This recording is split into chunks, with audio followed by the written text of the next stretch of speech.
ఇలా పొలాల మధ్య చిక్కిన ఈయన పేరు రాజేష్. మెదక్ జిల్లా టేక్మాల్ పోలీస్ స్టేషన్లో ఎస్ఐగా పనిచేస్తున్నారు. ఆయన్ను లాక్కెళుతున్న వారు తెలంగాణ ఏసీబీ అధికారులు.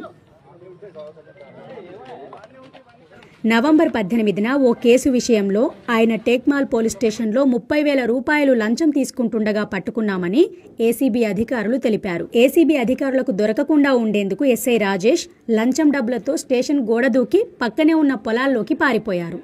ఏసీబీ బృందం ఆయన్ను వెంబడించి పట్టుకుంది. ఎస్ఐ రాజేష్ ఏసీబీకి పట్టుబడిన తర్వాత కొందరు స్థానికులు పోలీస్ స్టేషన్ ముందు టపాసులు కాల్చిన వీడియోను తెలంగాణ ఏసీబీ ఎక్స్లో పోస్టు చేసింది.